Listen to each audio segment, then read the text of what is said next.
Hello and welcome to Allegheny Motorcycle Adventures. Mark Ritchie with you, and today we're going to talk about what got me into riding and how it differs from today's generation. So as always, cheers and thanks for watching.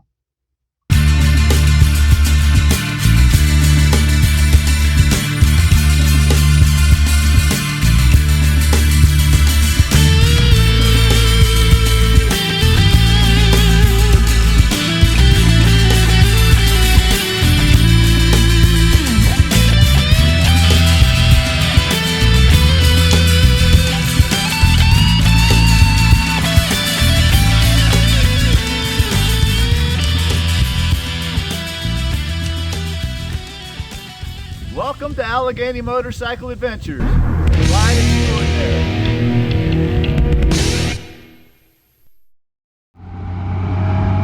We have just peaked Monterey Mountain. We're on 250 West. It is a blustery late November day.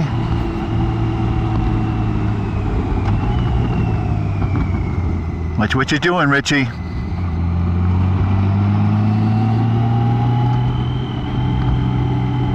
Haven't been up here in a couple of weeks. I'm assuming that they did salt this. I can kind of feel it a little bit underneath the tires. So we're not going to get crazy.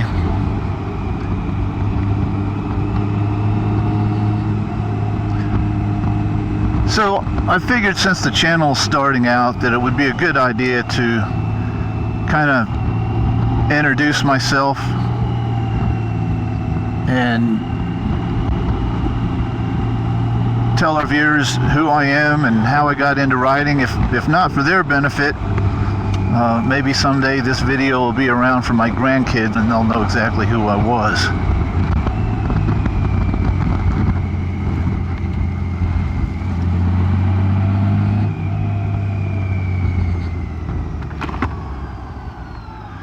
You all right? Oh yeah, all good. I'm just taking photos. Appreciate it. Just doing what I was doing. So I'm 62, and my first memory of having anything to do with motorcycles is my wrestling and football coach, who used to be a member of the Secret Service with Spiro Agnew's detail. That tells you how old I am right there. He and a colleague of his went out and bought a couple of Honda CB360s, brand new. And I was chums with his son. You know, we were on the same teams and such, so I would go over there and just drool. Just fascinated with, you know, something so cool. I'm talking like Dr. Seuss again. Wow, that was a nice gust of wind.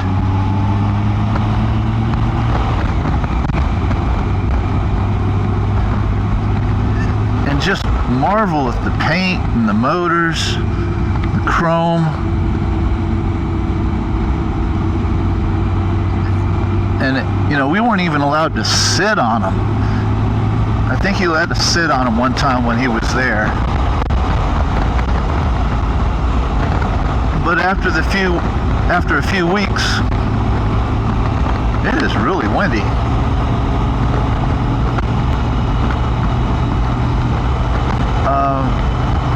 Everything worked out to where he took me on a ride. And it was just a short ride. I had to use my football helmet. And you know, we just went around the block one time, but he took one of the corners and I was just amazed that the bike stuck, or the front tire stuck. Like if I'd tried that on my bicycle, I don't think my bike tire would have stuck like that. I thought that was the coolest thing ever, and that always kind of stuck with me. Quit saying stuck. We're just gonna make a left here down Meadowdale Road. The kind of subtopic of this is Highland County. which a lot of people come here for lunch, and they cut their ride off one mountain early. They don't get to come out and see this beautiful countryside. So a while later,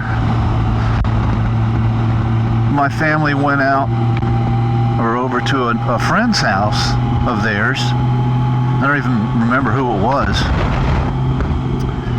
And they had kids, and their son was my age, and he had a Suzuki 90. And the only thing I remember about that bike is it had these wide tires, like dune buggy tires on it. And I remember it was 90 cc's, but my folks let me ride on the back with him, no helmet. You know, I guess Dad said, "Johnny, be careful with him on the back," or something like that. You know, that just reassured comfort for themselves. I mean, after about 5 or 10 minutes on the bike, all of that went out the window, and we had a ball on that thing for a couple hours. And I'm like, well, I've got to get something like this, something that can power me around without having to pedal up all these hills. And you know, when I grew up, we didn't have smartphones and computers, and we were lucky to have an Atari console, and that wasn't until later. You had a bicycle, you had football, and you had basketball, and you had baseball glove and a baseball. And I remember going over to a friend's house one time, and they actually lived like an hour away, and it was in the middle of summer, and my friend's mom just kicked us out of the house and said, "Stay out of the house." You know, there was no shade anywhere, and I guess we had a baseball glove and a baseball, and I was never really good at that, so it wasn't catch we were playing, it was chasing baseballs. Oh, look at that view. And you know, we couldn't go in the house, so we had to drink out of a garden hose.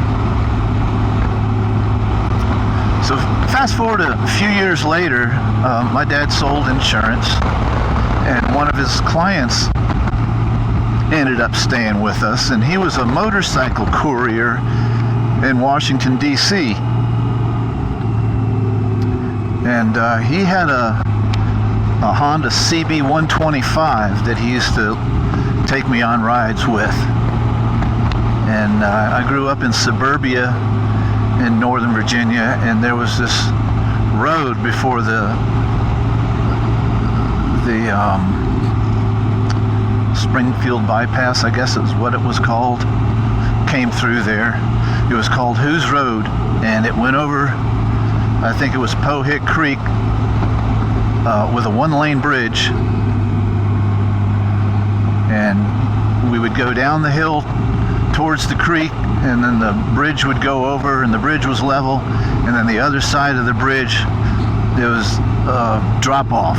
So if you were doing 40 miles an hour, you'd catch some air. Well, he would give that 125 all it was worth, so we probably hit 65 on a good day with a tailwind, and just flew off the other end of that bridge. And I can't count how many times we did that, but then one day he took me on a ride down to DC and showed me, you know, what he did for a living. And we were on sidewalks, we were in between cars and metro buses, like there was no obstacle that he wouldn't get around. And I guess his job paid him by the piece, so he learned how to get around as quickly as he could, ignoring any kind of motor vehicle laws. And I don't know how they would have caught him anyway, but so that was my taste of motorcycling growing up. And I'm like 14 years old at the time, so I didn't have this long breadline of bloodline. That's bloodline. Motorcyclists in my family. My parents got the bug as well. My folks went out and bought my brother and I some Honda XL70s. And they ended up getting a couple of street bikes. I think one was a CL 125 and my dad had a CB 200. But they never really got over their fear of riding on the road in a street legal fashion.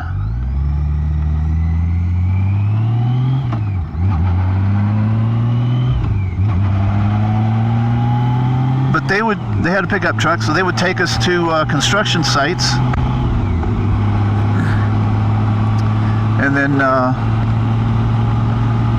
we would ride around for hours. And I guess they figured out that was a good way to keep us occupied, not only from the riding standpoint, but for the maintenance and cleaning and stuff like that. Like we were completely bit by it, and that's just.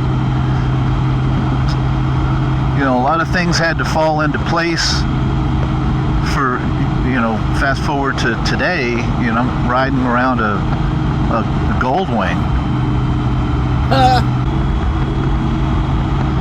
So all of those things that happened in my youth were kind of miraculous. I'm talking like John Malkovich. All those things were fairly miraculous. They didn't have a likelihood of occurring, and I guess that just kind of coincides with what a little bit of desire can accomplish. But it's crazy what my folks let me do. Like when my dad's customer was still living with us, he would still come visit every now and again, and I had broken my arm. And there's a picture of me, and I hope I can find it and put it in this video, of me riding his CB 125. We used to go out to Huntsman Lake in Springfield when they were building houses up there and ride around the construction sites. And we used to just take off from about a mile away where we lived, and the police caught us one day and said that they'd give us a ticket if they saw us doing that again. So we all got the bright idea of getting some rope, and he would tow us on a CB 125 to the construction site where we would ride. And we weren't really even supposed to ride there, but they left us alone. So it's just crazy. Yeah, I was kind of a latchkey kid in my teens, so, I was left home alone with a skateboard and a bicycle. And so one day I got the bright idea of bringing the trash cans out with a weightlifting bar and setting it up between the trash cans and jumping over it on my skateboard, and decided to do like a 360, not a 360, but a 180 turn in the air and land on the skateboard. Well, the skateboard shot out from under me, and I landed on my hand and ended up busting my wrist. And my folks, after everything was set and healed and I got the half cast, they were like, have at it, go ride your motorcycle, be careful. So fast forward to today, unless kids have that breadline in their family of motorcyclists, it's frickin' bloodline. How are they going to learn how to ride? And especially with all of the technology that is kind of keeping them sheltered. A lot of kids don't even have a bicycle. What do they need a bicycle for? They can play a video game with a bicycle. Play a video game with a motorcycle. So, what are some of your experiences? It'd be cool to kind of turn this into a discussion, because I know especially folks out there that are my age, they probably have something or two that stands out in their childhood and their teenage years that really solidified them into becoming a motorcycle rider. So yeah, share some of your stories in the comments section. And on a side note, I hope everybody gets to ride out here. I've often said it's the best riding I've ever experienced. As you can see, it's rush hour and the traffic is just horrible. But if you like riding open, empty roads and wide open spaces with beautiful scenery where your feet are actually on the pegs, watch out, bird. And if not, you're doing it wrong. So I encourage everybody to come out to Highland County, stay a couple of days so you don't have to worry about getting home, and just explore and experience some of the best riding you'll ever find. And you know, instead of going to an attraction where you're going to be stuck in between bikes or traffic, I can't say enough about what you'll experience coming out and riding here. Highland County's only traffic light. It's not really even a light.